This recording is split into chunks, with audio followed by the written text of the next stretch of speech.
Dartmoor prison, isolated from the outside world by walls of granite.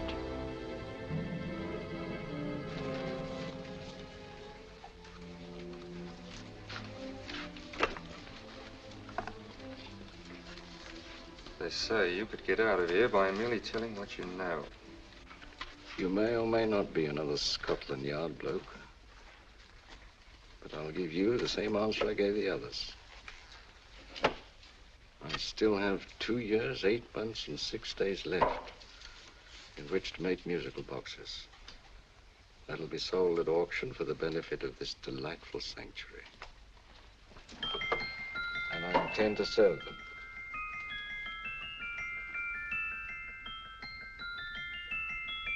Move along.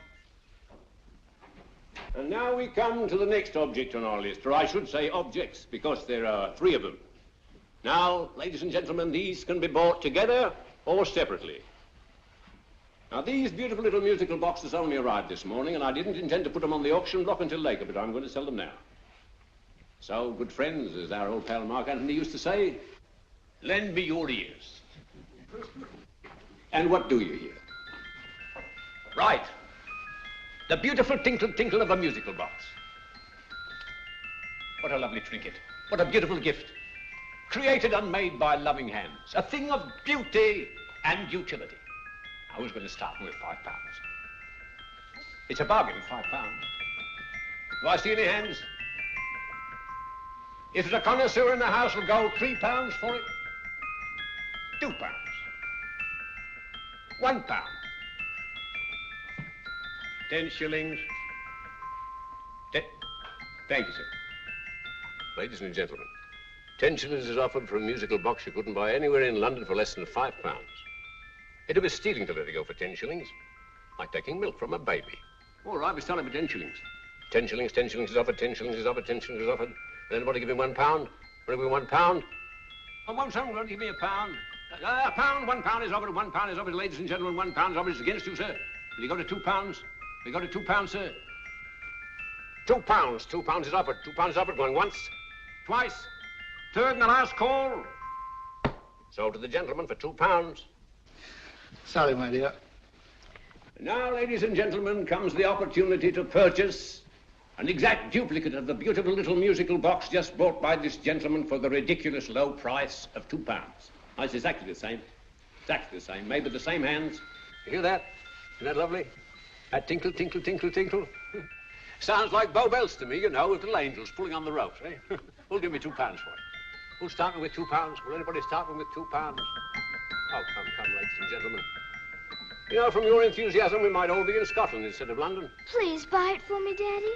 £2, certainly not. We all might be in Scotland. Besides, I don't like his manner. £1, 10 shillings. £1. £1 is ours. £1 is offered. £1 is offered, going £1. Any advance? Going once, going twice, the third and the last call. Sold to the lady for £1. Smart bidding, my dear. Thank you. We come to the third and last of these beautiful little musical boxes. Exactly the same. Tinkle, tinkle. Isn't that lovely? Ladies and gentlemen, I don't bring you here to gull you and swindle you. This is the exact replica of those 2 I just sold before.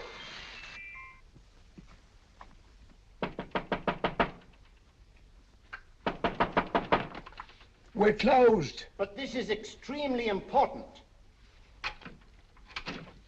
Come in, sir, come in. I'm sorry to disturb you, but I was unfortunately delayed from arriving in time to bid on certain articles which I was rather anxious to obtain. Oh, perhaps they weren't sold, sir. We are carrying several things over.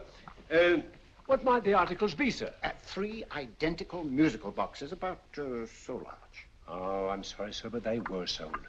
Pity you weren't here to bid on them. They didn't bring anything like the real value. I'm most anxious to obtain them.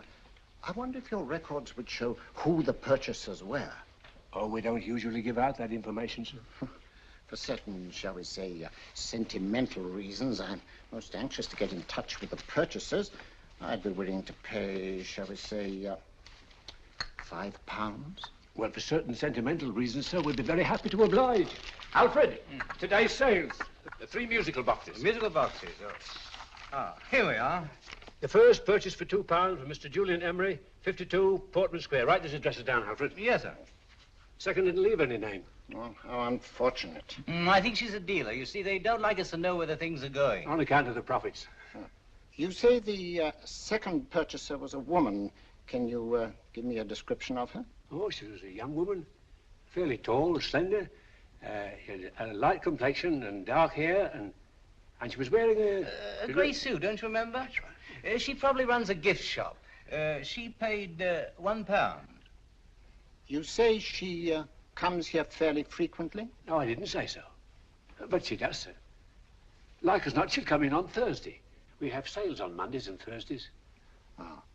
And the third box? The third, Mr. William Kilgore, 143B Hampton Way.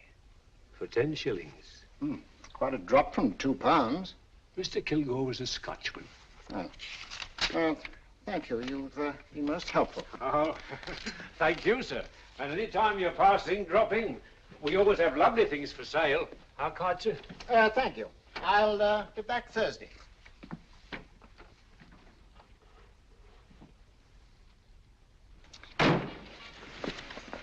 The message reached us too late. Musical boxes are being sold. Well, let's get out of here.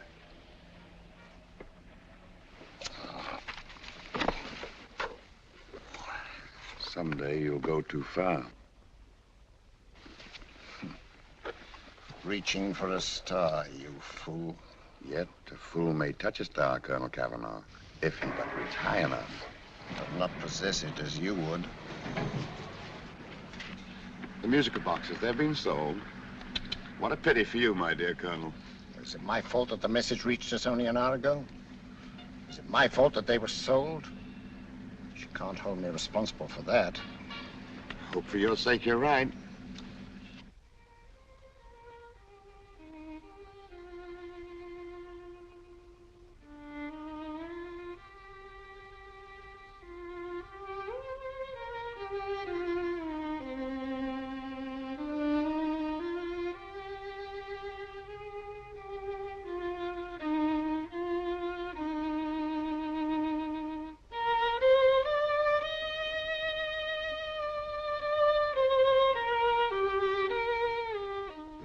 Upon you tonight at 7:45, a gentleman who desires to consult you upon a matter of the very deepest moment.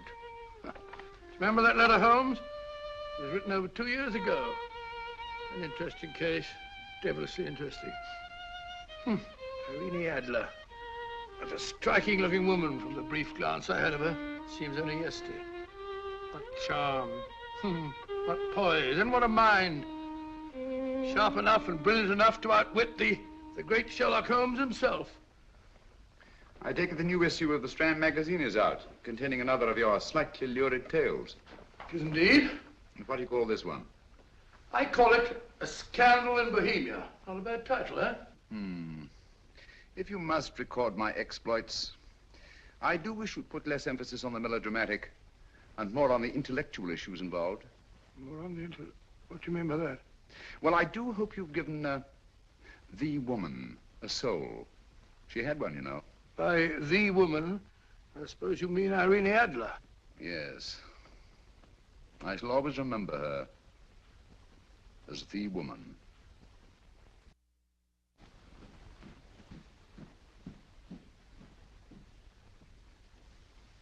Come in. I think.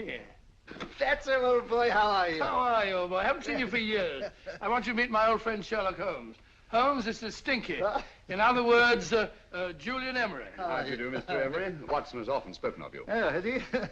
Yes, we were at school together. Yes, more years ago than I care to remember, but you didn't come in here just to remind me of that. No, I just happened to be in the neighborhood and saw your lights burning, so I took the liberty of looking you up. Still writing your mystery stuff? Yes, there's a new one out this week. Good, I never miss them. Oh, good, thanks. I say that bandage makes you look very interesting. Still poking your nose into other people's business as usual? Who hit you? I haven't the foggiest notion. Somebody knocked me on the head in my own living room and then proceeded to commit the most idiotic burglary you ever heard of. Fellow must have been balmy as a coot. Balmy? Why?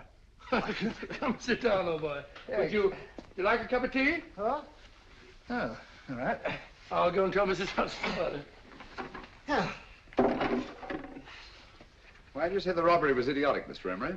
Oh, simply from the fact that with about £5,000 worth of musical boxes in my living room, the thief, who I caught in the act, made off with one that isn't even worth £5. I gather you're a collector of musical boxes. Yes, I am indeed. Some of them are very beautiful, but not the one that was stolen. The thief evidently grabbed the first thing that came to his hand when he heard me coming into the room.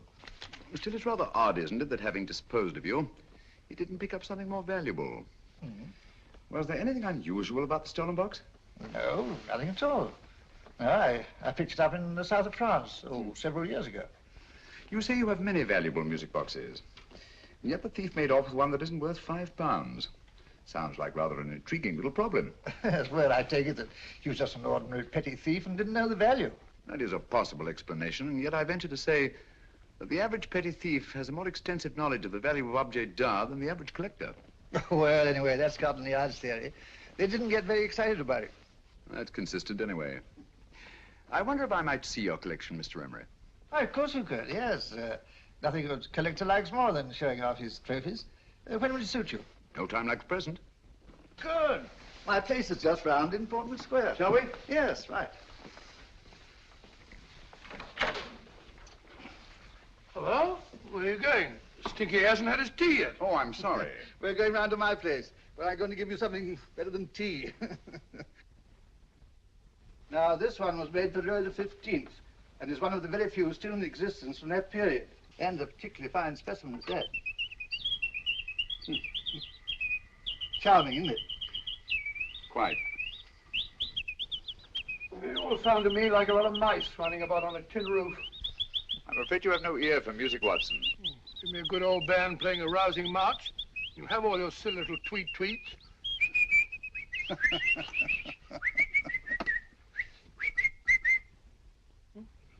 Another one. Just me.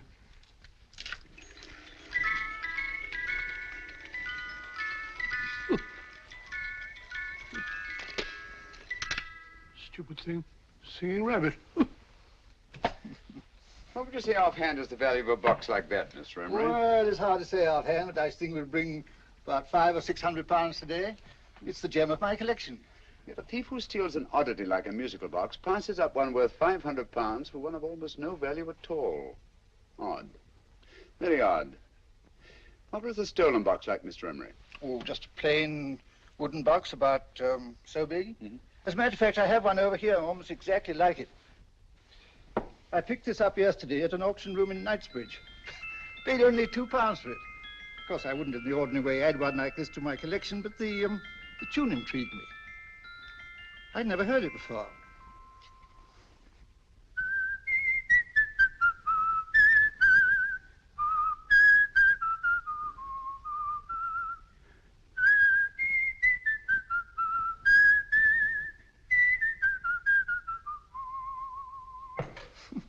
You have a remarkable ear for music, Holmes. Rather an unusual melody. Sit down, Will. Thanks. You say you bought that box at an auction sale yesterday? Yes, the Gaylord auction rooms in Knightsbridge. Mm-hmm. Run by old, what's his name? Crabtree. Handsome man. At what time was the robbery committed? Oh, about 3 o'clock this morning. You know, Mr. Emery, that box and the robbery might well be cause and effect, especially since you say that the stolen box outwardly resembles this one a great deal. And Scotland Yard were not particularly interested, eh? Oh, yes, but I wouldn't blame them for that, especially as I told them I was quite unable to describe the thief, except, of course, for the fact that it was definitely a man. All you remember is that you came in here and someone struck you on the head. Yes, and the next thing I knew, my man was trying to revive me. It might be wise for you to put that box away somewhere and lock it up. Oh, I don't think that's necessary. Besides, everything's insured. Well, at least if any further attempts at robbery are made, I'd suggest that you call the police, rather than running into any personal danger. Oh, come, Holmes, aren't you being a bit of an alarmist? Possibly. Well, I must agree with old Stinky. Seems to me you are making rather a mountain out of a molehill. Molehill is the word, old boy, and it's time you were in bed. Thanks so much for letting us see your place. All the best. It's been glad meeting you. Holmes, I can't understand why you were so mysterious. Seems to me the petty thief explanation was the only sensible one. Really? Yes, I can't see how you can believe it was anything else. I didn't say I believed it to be anything else. The petty thief theory is the obvious one, I grant you. However, it's often a mistake to accept something as true merely because it's obvious.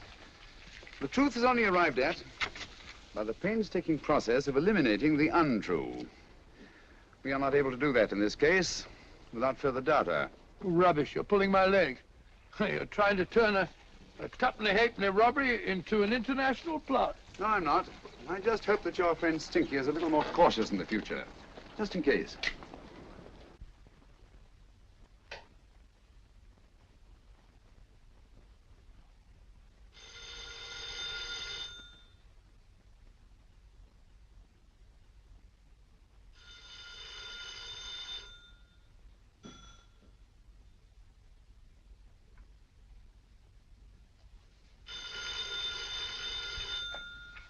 Hello?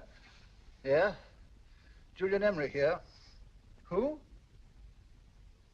Why, of course I remember you, Mrs. Courtney. Yes, you're the one bright spot at that appallingly dull affair of Lady Sanford's. Huh? Of course it isn't too late to come round. Yes, I shall be delighted to give you a drink. I tell you what, come straight up and I'll leave the door unlatched. Right, well, 15 minutes? Good. I shall be counting each moment. No, I mean that, really. Right, goodbye.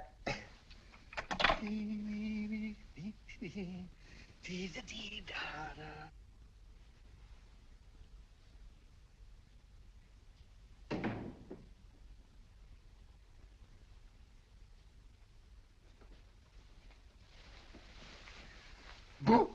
Oh, you startled me. Did I? Yes. Must be the pixie in me. I know I shouldn't have called you so late, but I was at a party just around the corner, and I remembered your invitation to see your collection of musical boxes. My dear Mrs. Courtney, the pleasure is all the greater for being so unexpected. My friends call me Hilda. Thanks. Mine called me Stinky. Stinky, how quaint. Oh, what a perfectly wonderful collection of musical boxes. You know, when you told me you had a collection, I had no idea it was so attractive. Yes. They appeal to the ear as well as to the eye. Oh, what a plain little one. Why, it looks just like a country cousin amid all this grandeur. No. You mustn't underestimate the country cousin. Only last night a burglar broke in here, and with all these to choose from, went off with one very much like it. Really? Yes, I don't mind the loss of the box so much, but I do resent this crack on the skull. But it makes you look so interesting. Oh, do you think so? Uh-huh. It's funny, that's what old Fatso said. Fatso? I mean, Dr. Watson. He was here this evening with a friend, a Mr. Holmes. He's interested in my collection, too. Sherlock Holmes? Yes. Do you know him? I've heard of him. Yes, he seems to think I'm in some sort of danger. What a haunting tune. It takes me right back to my childhood. Really? You know, it's odd that you should be interested in that particular musical box. Odd? Why? Because Mr. Holmes is also interested in it. He may have been more interested in the tune than in the box. My dear, yes, that's right. I remember now. He whistled it note for note, having heard it only once. Really? He must be a remarkable man. Bit of an alarmist, if you ask me. Don't you believe in warnings? Of course not. Who'd want a box like that? I would. You're not serious. Oh, but I am. Well, you put me in a very awkward position. I'm a collector, you know. And the collector buys but never sells. But if the price were high enough... The price has nothing to do with it. It's the principle of the thing. Yes, well, we haven't had our drink. No, thanks. I must be getting along. Must you really? I'm afraid so.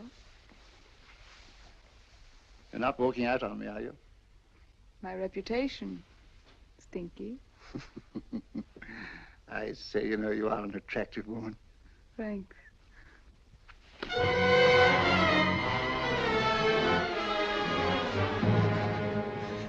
You fool. I told you to wait outside. What did you have to kill him for? All I had to do was walk out with this. He held you in his arms. Don't touch him. Don't touch anything. Now get out. I'm sorry. You're sorry. What about me? This is murder. What about Scotland Yard? What about Sherlock Holmes? Now get out!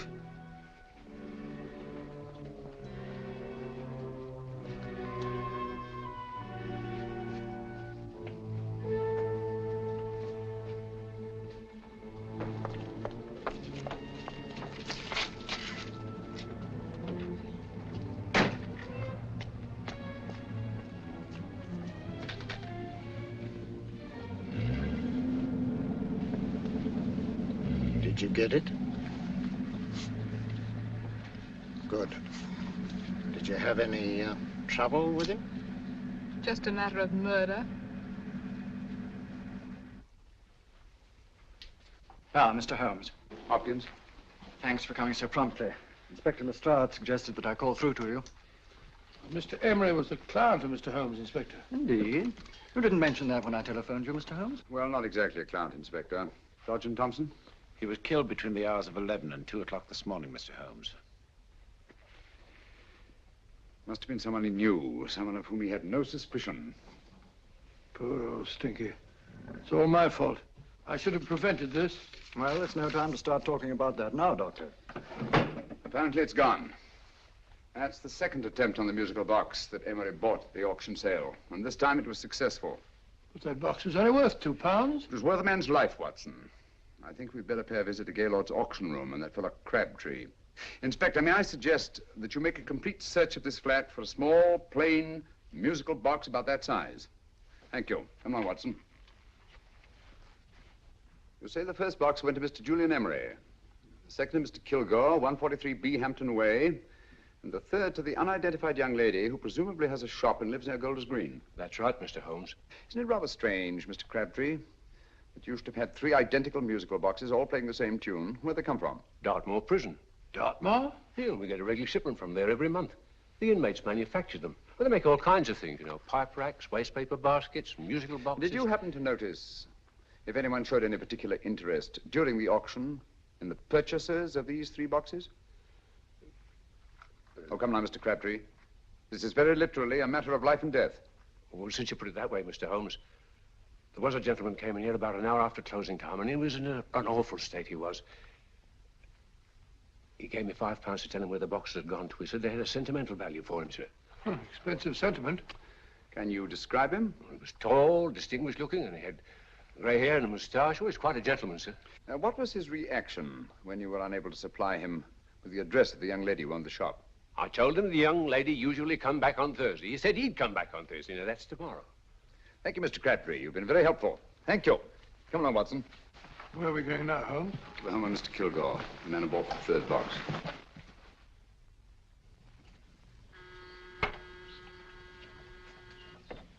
But hang it all, Holmes, how do you know those other 2 musical boxes are of any importance? I don't, but I certainly have no intention of waiting until the owners are murdered to find out. No one at home. I hope that's the explanation. I'll have a look through this window.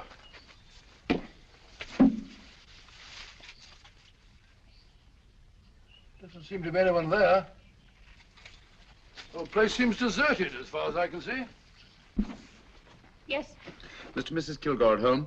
No. When do you expect them? Oh, in an hour or so.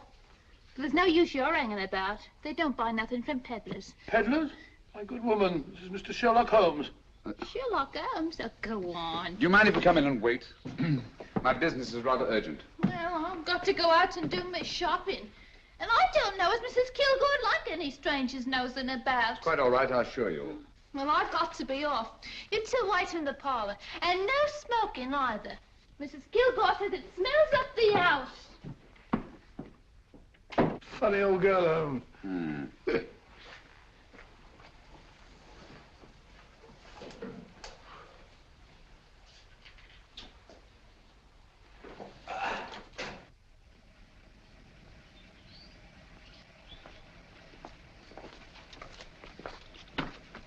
Park Lane. Park Lane? And what would the likes of you be doing in Park Lane? Now, don't worry about the fare, Ducky. If you knows how to get to Park Lane, up it.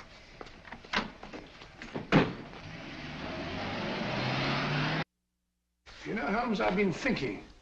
There must have been something hidden in that box of old Stinky's. Stolen jewelry, possibly.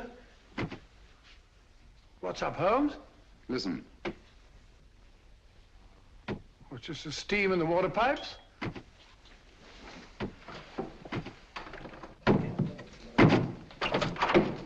Watson! Great Scott!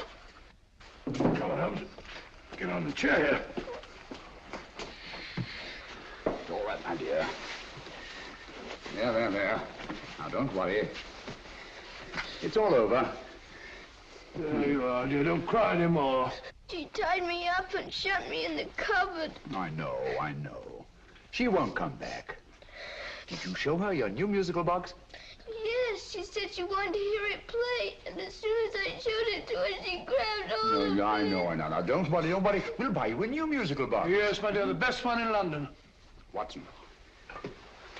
Oh, what a fool I've been. What do you mean, Holmes? She took the musical box out of this house in that market basket, right under our very noses. Why could the Kilgore charwoman want to take the music box? She isn't the Kilgore charwoman. She's a consummate actress. An extremely clever, unscrupulous woman who will stop at nothing. Take care of the child, will you, Wolfella, till our parents get back. Explain everything to them. Of course I will. But, Holmes, where are you going? Somewhere, somehow, I must get to the young lady who bought that third musical box before our opponents find her. I only hope that I won't be too late. Oh, no. No, darling, you mustn't cry anymore. Now, cheer up. Would you like to hear old Uncle make a noise like a duck?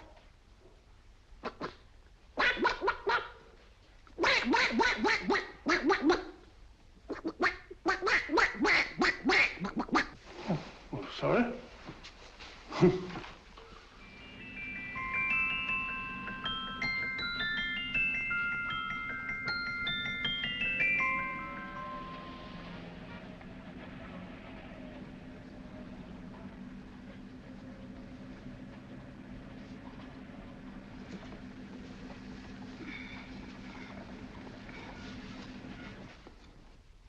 Now, ladies and gentlemen, how much am I offered for this beautiful lace Dresden china figurine? A lady of the French court. Now, this is the genuine article. What a beautiful ornament for your mantelpiece. Or you could use it as a centerpiece on the dining room table. Now, will somebody start me for £10? Will somebody start me for £10? £8? £7? All right, £5 is offered, £5 is offered, £5 is offered, £5.10, £5.15, £5.15. £6 is offered, £6, going once, going twice, the third and the last call. Have you all done? Sold to the lady from Twickenham for £6. Next, we have a real museum piece, ladies and gentlemen. A fine 19th century doll. The costume an exact replica of the holiday clothes worn by the Hungarian peasant women. Now, ladies and gentlemen, an article like this would cost you from £15 to £20 in a West End shop. I'm not going to ask for anything like that.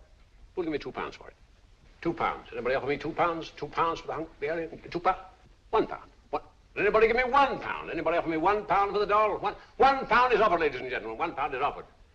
Now, I'm not going to waste your valuable time or mine in trying to get one half of what this beautiful doll is worth. If the young lady can steal it for £1, that's her good fortune. So it's going once, it's going twice, the third and last call. Any more? Sold to the young lady for £1.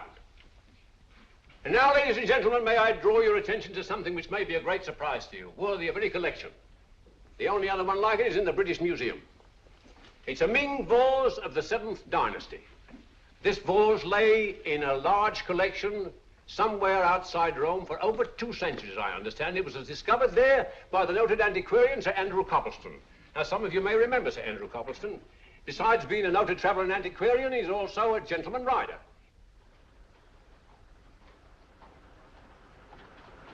The girl with the parcel in her hands, that's her. Are you sure that's the girl? Well, she fits perfectly the auctioneer's description. Follow her, Hamid.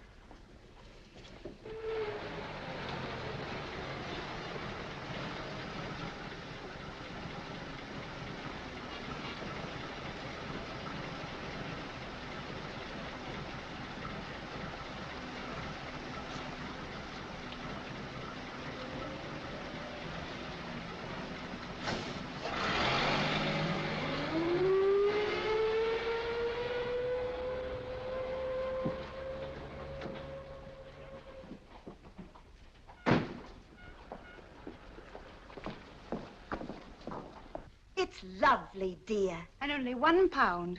We can get at least 3 for it. Easily. I'll go make some tea. I could do with a cup. Right.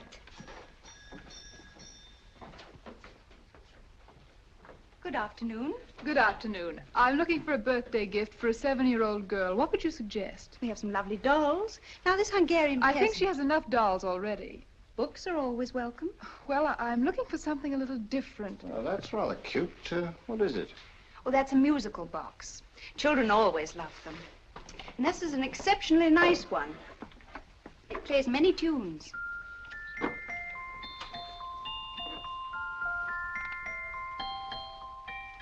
Have you any others? Yes. If you'll just step this way. I have only 2 left.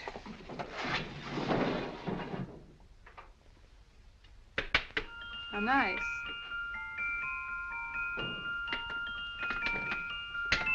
Are you sure this is all you have? I'm sorry. They're rather hard to find, you know. That's our entire allotment. I did have one other, but I sold it earlier this afternoon.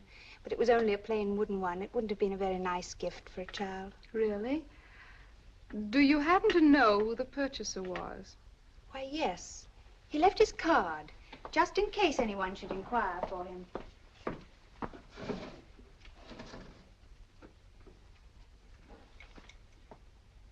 How interesting. I'm sorry, but I'm afraid I'll have to look a bit further. Thank you anyway. Good afternoon. Thank you.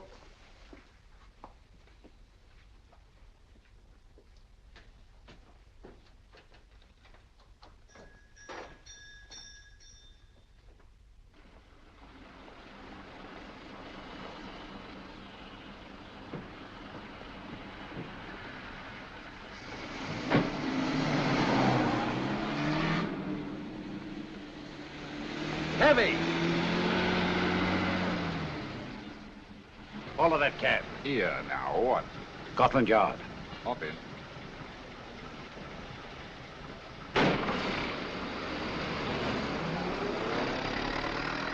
Sherlock Holmes. I might have known.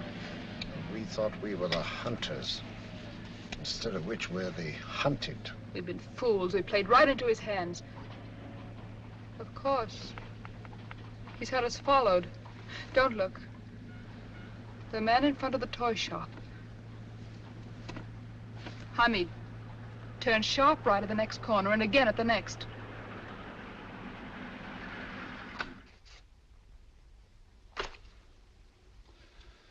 No photograph of her, Commissioner, as I expected. She's not a known criminal. But how do you expect to know if you do find her? After all, she was disguised as a charwoman. Don't worry, old fellow. If I ever see her again, I'll recognize her. Well, it won't be long till we know who they are and from where they operate. Who's covering them? Sergeant Thompson's following them, sir. They won't get away from him. He's a good man. We could have arrested them at Clifford's toy shop if we had any proof. But we know that they killed Emery. Proof, my dear fellow. We must have proof. We have x-rayed it, sir. There's nothing whatever concealed in the box. We'll have a look at the plates.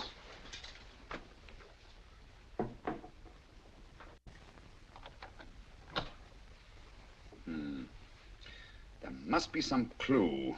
And it's probably so obvious that we've all overlooked it. Seems to me we're up against a bunch of lunatics. Not lunatics, my dear fellow. Extremely astute, cold-blooded murderers. What can these little musical boxes have in them that's so important? Don't forget they were made in Dartmoor prison. You can smuggle stuff into prison, but not out. Do you want us to break the box apart, sir, to see if there's anything the x-ray hasn't caught? No, not yet. Do you mind if I take it? Certainly. Thanks.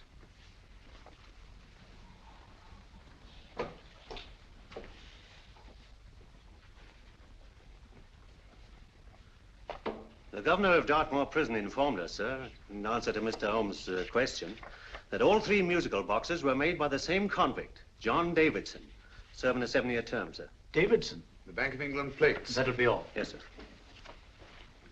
Now we're getting somewhere. Wait a minute. How did you know about the plates, Mr. Holmes?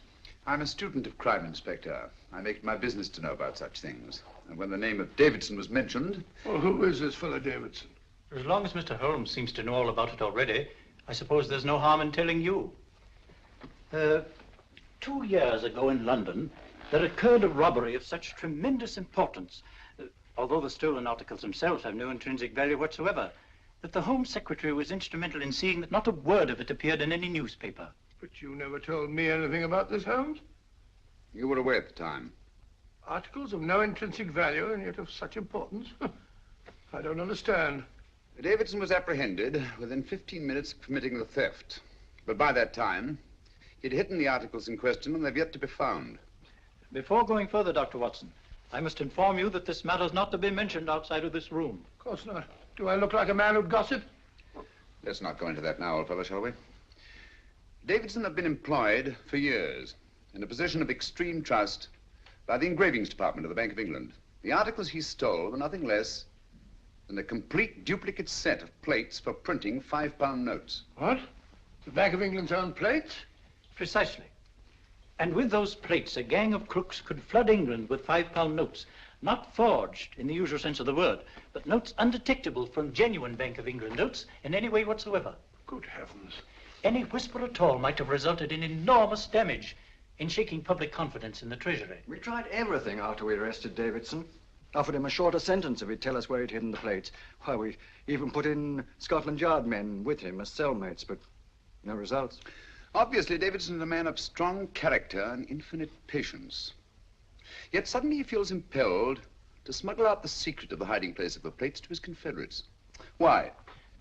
I don't understand, Mr. Holmes. Well, for example, has the Bank of England made any plans to radically change the design of the £5 note so that in, say, 7 years from now, notes made from the stolen plates would be worthless? Confidentially, Mr. Holmes, such a move was discussed. But replacing all the £5 notes in circulation would be such a Herculean task that nothing's been done about it as yet. I see. Of course, there is another possible explanation. Davidson didn't have much time to find a hiding place before he was captured. He may be afraid that the plates will be accidentally discovered before he's released. Hence his anxiety to communicate their whereabouts to his confederates as soon as possible. I believe you've hit it, Mr. Holmes. I'm sure that the message is contained in this musical box. Or rather, in all 3 musical boxes, since possession of all 3 seems to be essential. Our opponents have 2/3 of the puzzle, we have 1/3. Well, what are you going to do, Holmes? Try to deduce the message from the 1/3 that we have.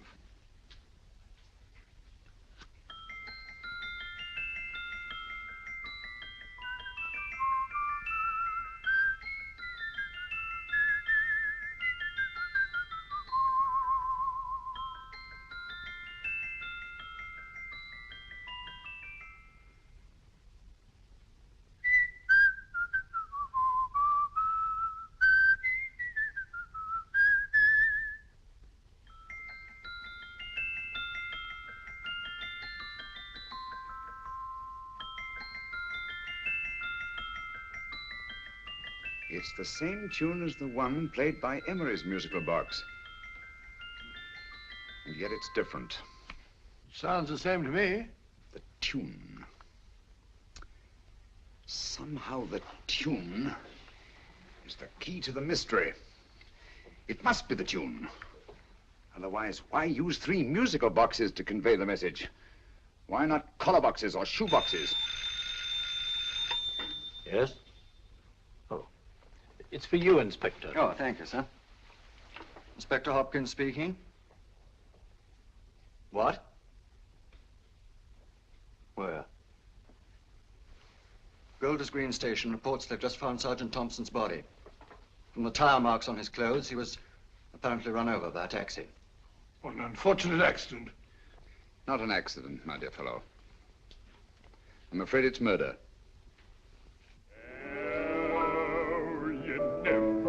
Just who you're going to meet when you're walking down a busy London street. Mrs. Hawkins, Mrs. Brown, any subject of the crowd. Oh, you never know just who you're going to meet. So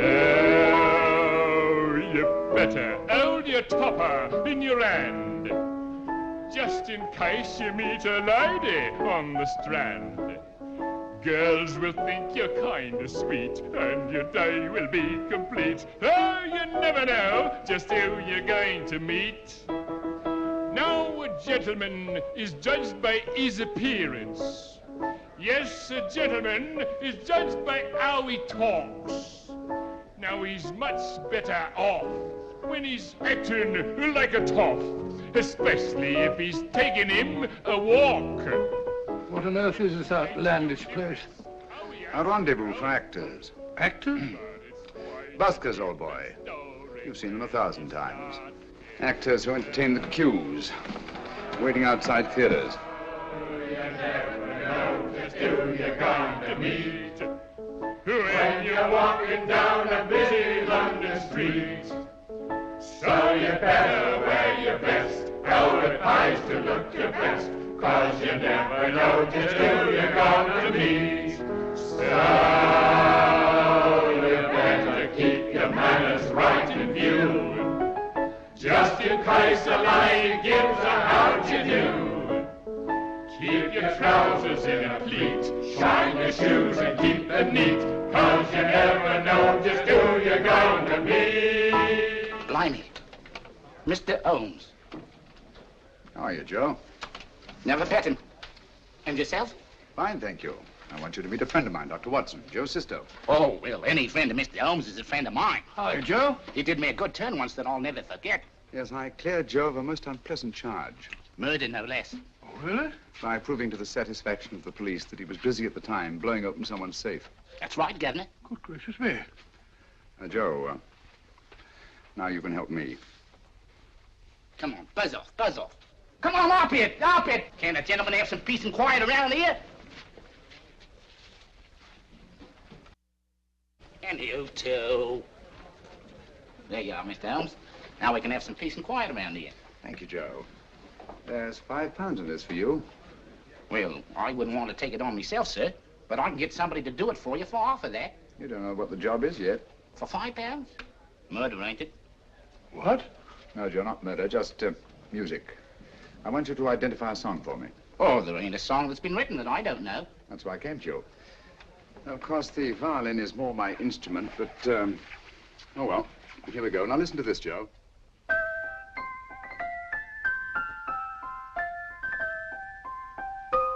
Wait a minute. You're playing that wrong. That should be E natural, not E flat. You know the song? Oh, yes. It's an old Australian song called, The Swag Man. But you're playing it all wrong. That's what I hoped you'd say. Now, listen again, Joe.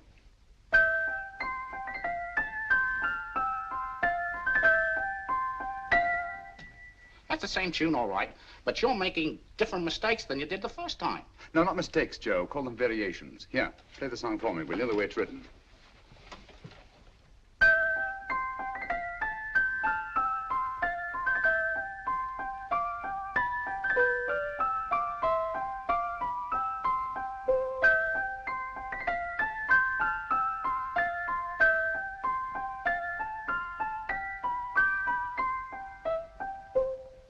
There you are. Thank you, Joe. What's it mean, Holmes? Are you onto something? Perhaps. I don't know yet. It's probably a code of some sort. Joe, could you write the song down for me, the way it was originally written? Oh, sure, Mr. Holmes. But it'll take a few minutes. Here, Mabel. Pale ale. Come on, up to it. Along with it.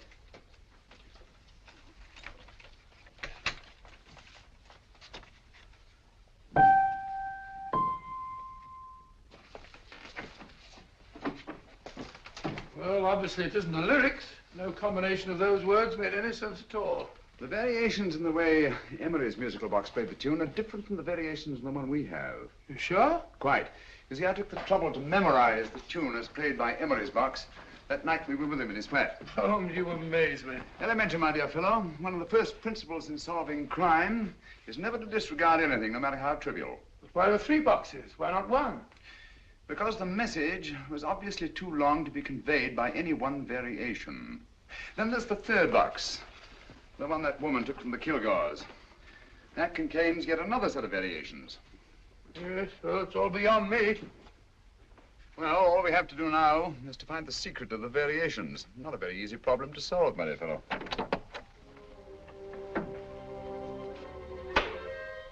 Hello. What's up?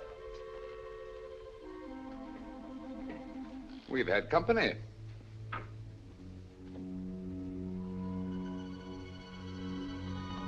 say, this is outrageous.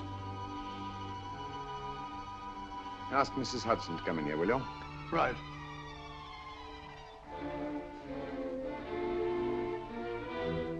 Hudson? Yes? Oh, there you are. Will you come up here at once, please? Oh, coming, sir.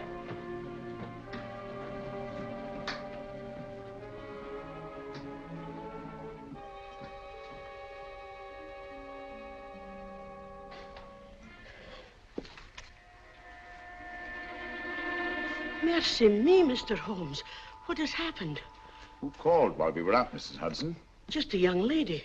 The one who said you wanted her to wait for you. And a nice-looking old gentleman with Our her. friends again, Watson. Friends? What did the young lady look like? Oh, I couldn't see her face. She had a heavy black veil on. But she had such a nice way with her.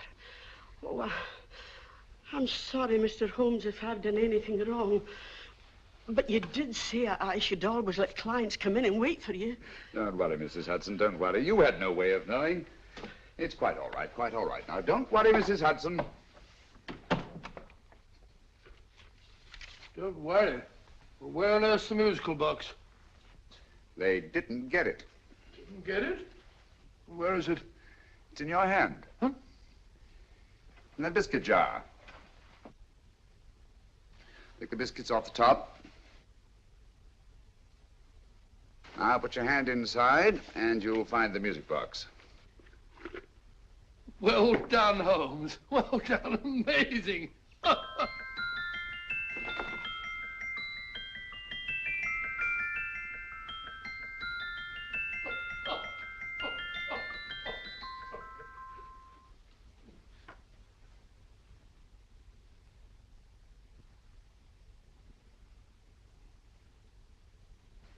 Whew.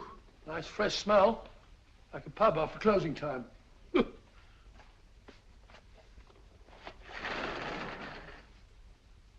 I say, Holmes, What? it's morning.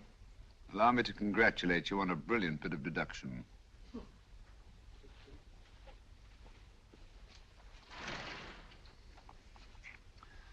It's not a transposition, not a polygraph transposition, not a trigraph, nor any known form of decoding. How about the Morse code? Have you tried that? Yes, at about 3 o'clock this morning. I'm sorry, old man. I was only trying to help.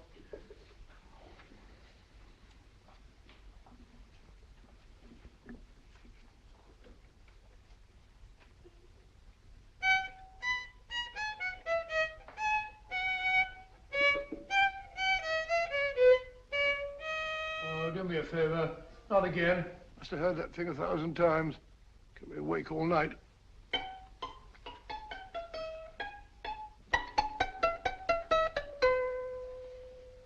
Not a very distinguished composition, I grant you. You know perfectly well I don't know one tune from the other. When I was a kid, my people tried to have me taught the piano. I've always felt sorry for that old teacher of mine. The poor old girl finally reached the point of numbering the keys for me. 1, 2, 3, 4. Even then, I never progressed beyond... Numbering the keys, Watson. The 19th key of the keyboard is the 19th letter of the alphabet.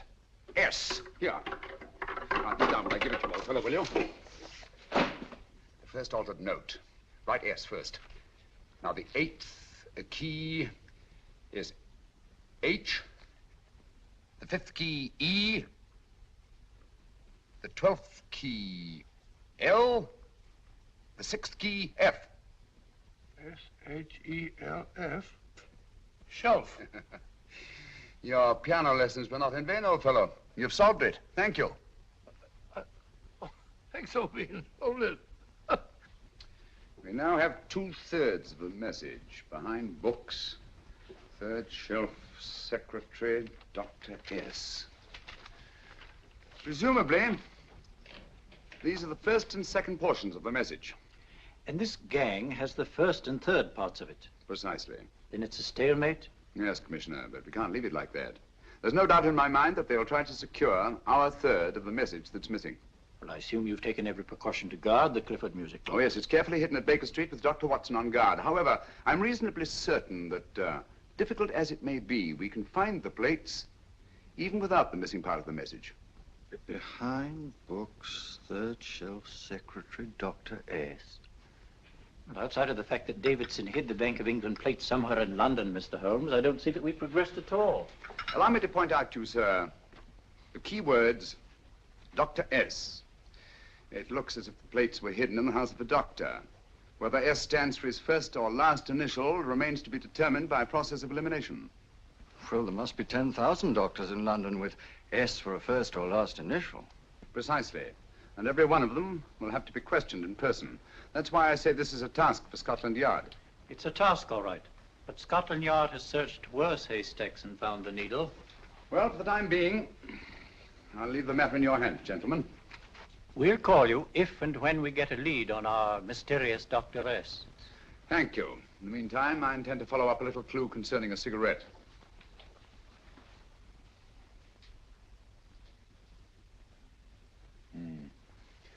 You're certain of the identification of the tobacco? Absolutely. I have made up this special blend for only 3 customers.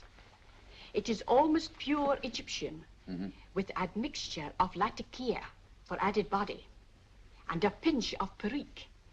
Merely a whisper, as one might say, for elusive fragrance. Yes. And the 3 customers? Major Wilson in Bombay, India. Mrs. Catherine Leamington Smith in Ireland. Yes, and the 3rd? Mrs. Hilda Courtney of Park Mansions, Bryanston Square. Thank you. Thank you very much. You've been most helpful. It is a pleasure to have been of service, Mr. Holmes.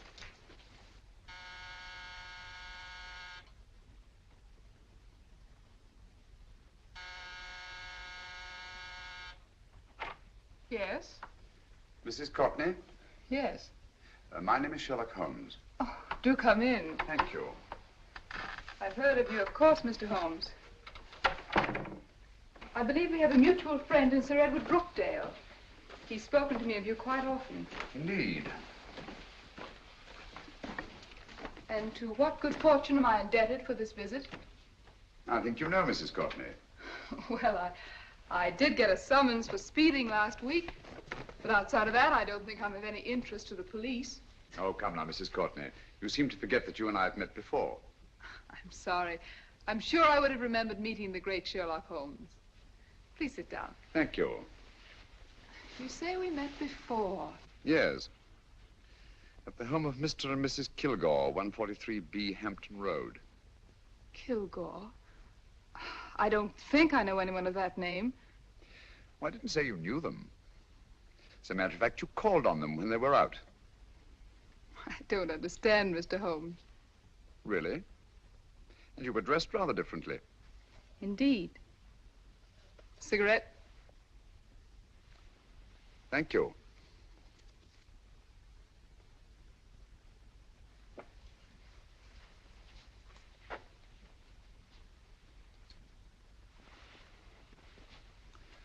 Thank you.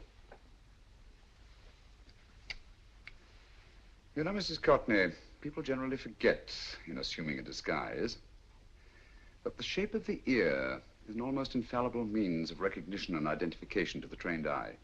Evidently, you've mistaken me for someone else. Oh, no, not at all. Though naturally, I expected your denial. But when you paid your visit to my rooms at Baker Street, you carelessly left behind another identification. They're, identical, aren't they? Yes, I must admit they are. You see, Mr. Holmes, to catch one as clever as you, I had to use a very special lure. I knew you'd be unable to resist the bait of my cigarette, having read with great interest your monograph on the ashes of 140 different varieties of tobacco. I should advise you not to move, Mr. Holmes. I must congratulate you on your ingenuity, Mrs. Courtney. It was indeed a brilliantly designed trap. Thank you, Mr. Holmes. Praise from a master is indeed gratifying. I shall always cherish the memory of your flattering words. Memory? Precisely. I'm afraid these gentlemen have a most regrettable task to perform. Unless, of course, you care to turn over the missing musical box with your pledge to take no action against us in the future. I'm afraid that will be impossible. I thought that would be your answer. Hamid! Careful! Careful. There's no need to be unnecessarily rough with our distinguished guest. You realize, Mr. Holmes, that your demise will not take place here. The corpus delicti, you know. Well, naturally. Shall we go? So fearfully awkward having a dead body lying about. Don't you agree, Mr. Holmes? Another dead body shouldn't weigh too heavily on your conscience, Mrs. Courtney.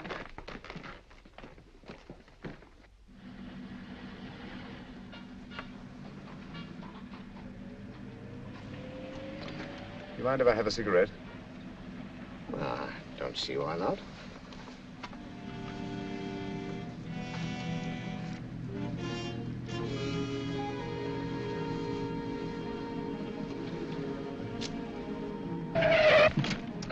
Be careful, Hamid. It's the brakes, they bind. Thank you, Colonel Kavanagh. It's very considerate of you.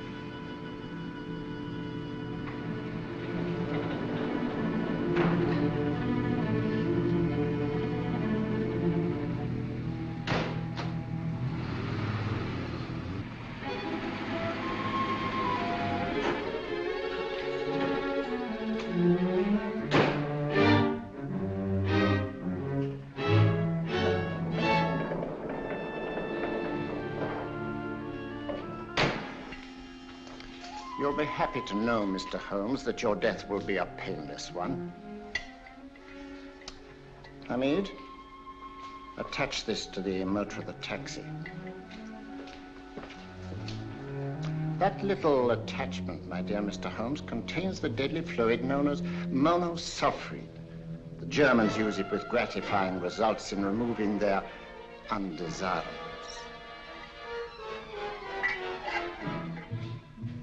Start the motor.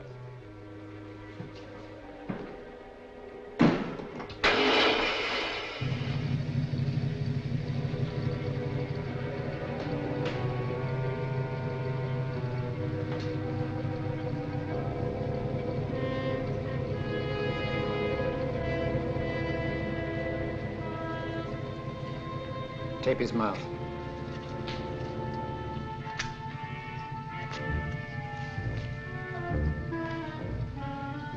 Now, up with him, Hamid.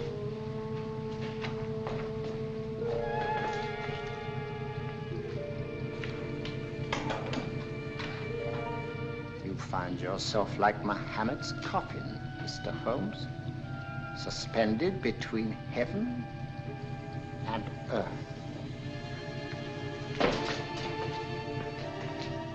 Plenty of fuel in the tank? Good. It would be too bad to have anything go wrong through so simple an oversight.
Yeah?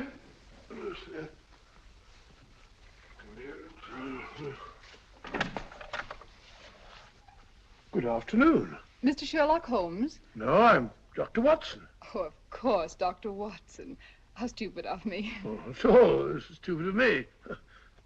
Won't you come in? Well, I really came to see Mr. Holmes. Oh, I'm afraid he's out. I don't know when he'll be back. Perhaps there's something I can do. Won't you sit down? Thank you. You know, Sherlock Holmes and I have been engaged on a great many cases. Oh, really? Yes, indeed. As a matter of fact, this very moment, we're involved in one of the most baffling... Oh, well, won't you tell me your trouble, and I may be able to help you. That's very kind of you, Dr. Watson. Perhaps if I wouldn't be imposing too much. Imposing? Oh, there's no imposition. No imposition at all. A pleasure, I assure you. Now, tell me all about it, Miss Williams. Mrs. Williams. I live in Surrey, Dr. Watson, and I've come up to London in sheer desperation. My only sister has disappeared, and the local police seem utterly unable to find her. Well, Holmes and I solved a case exactly like that once. Very interesting as far as I remember. I call it the adventure of the solitary cyclist. Oh, sorry. Now I come to think of it, it wasn't so very similar. Entirely different. I don't think what I was saying. Where were we? She's only 17, Dr. Watson, and until she disappeared last Thursday, she seemed to be in the best of spirits. Well, possibly a romantic entanglement? Oh, no, nothing of the sort. She left no note, didn't even pack a bag, no explanation. She just started to walk to the village from our house in broad daylight and simply vanished from the face of the earth. Oh, there. Might I have a glass of water? Glass of water. Have one in 1 minute.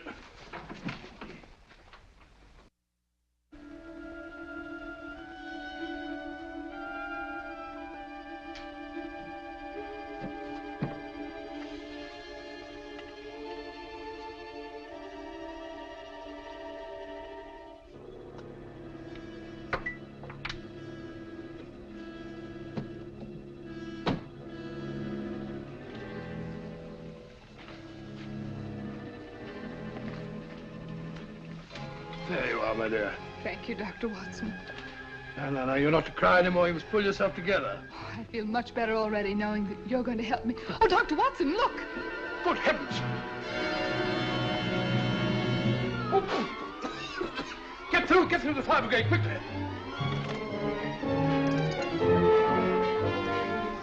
Haven't you a fire extinguisher?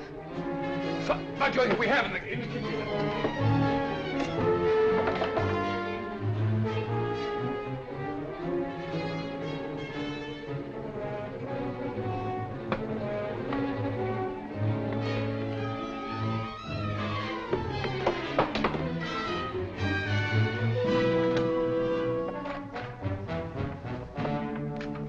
Don't you worry, Miss Williams. We'll have this thing out in no time.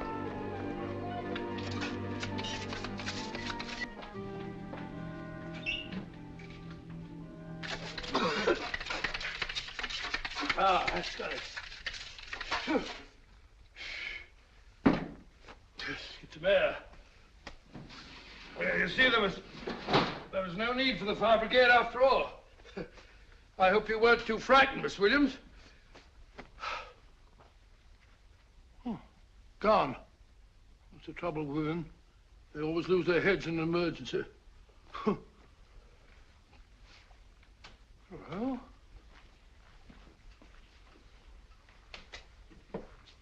a musical box. Great Scott! Miss Williams!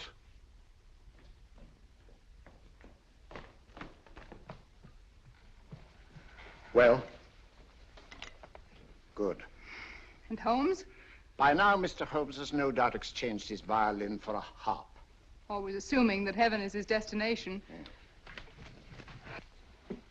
And now that we have the missing musical box.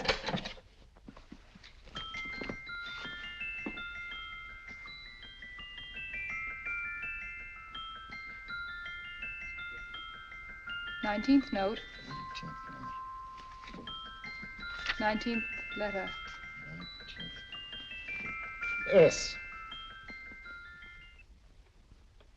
He hasn't been there, you say?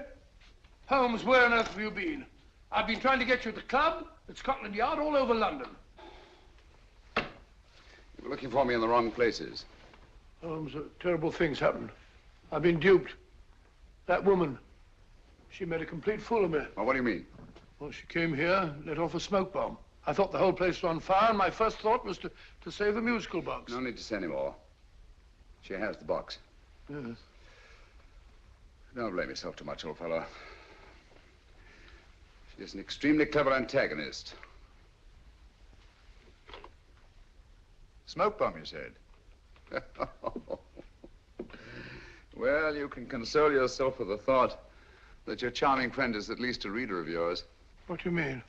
If I remember correctly, you wrote about my little experiment with smoke and the cry of fire in a story you entitled A Scandal in Bohemia, which has just appeared in the Strand magazine. All right, old boy. Don't rub it in. Well, it may cheer you up to know that you made a fool of me, too.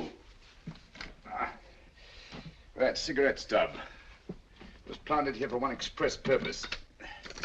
You got any bandaging around this place? Bandaging? What's the matter, Holmes? You hurt? Explanations will have to wait until later. At the moment, we're faced with a problem which I fear is insurmountable. Come over here, old boy, will you? Right. Our opponents are in possession of all three parts of the code. And here are we, while the Bank of England plates pass into their possession. Cheer up, old fellow, cheer up. As Dr. Samuel Johnson once said, there's no problem the mind of man can set that the mind of man cannot solve.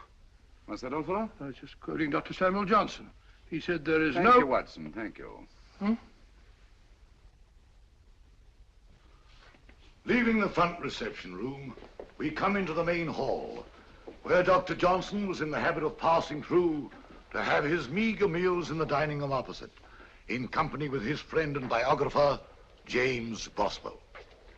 We will now pass up the stairway, which remains in its natural wood finish, just as it was when the good doctor was here. The framed etching on the wall is believed to have been presented to Dr. Johnson by the distinguished painter, Sir Joshua Reynolds. I've been told here that that picture was given in by Mrs. Thrale, and it's definitely not a Reynolds. Is that important, my dear? Oh, I'm sorry. This way, ladies and gentlemen, please, this way. Move along, children, move along. The secretary's not on this floor. Patience, Hamid. I have a feeling My that... dear Colonel, with Sherlock Holmes out of the way, what could go wrong?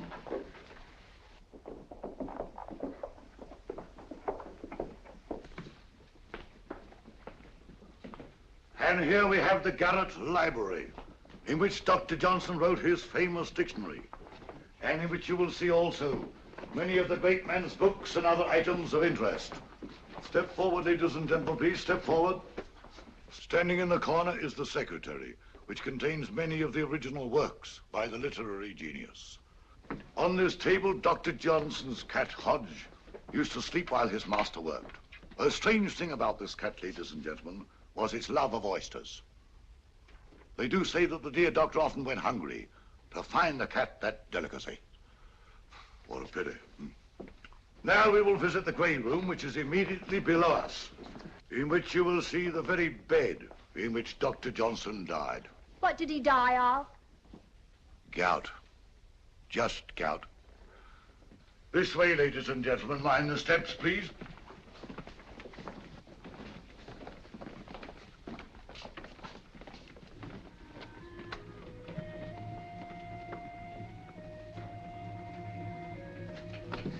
Your keys.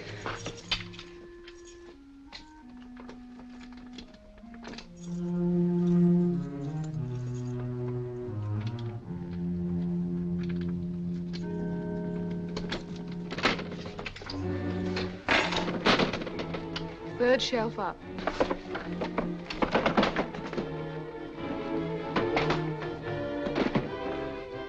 The knife.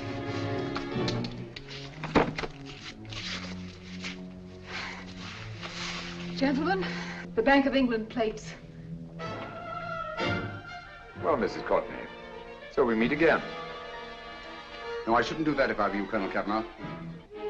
I must congratulate you, Mr. Holmes. You're far more clever than I thought. Thank you, Mrs. Courtney. Praise from you is indeed gratifying. I shall always cherish the memory of your flattering words. Memory? Oh, thank you. And now I have a most regrettable task to perform.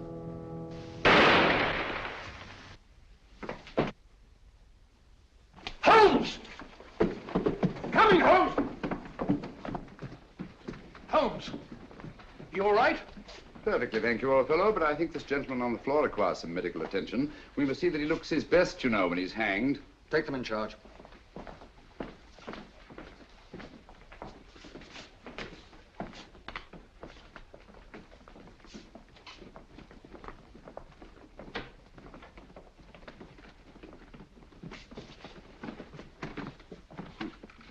A brilliant antagonist.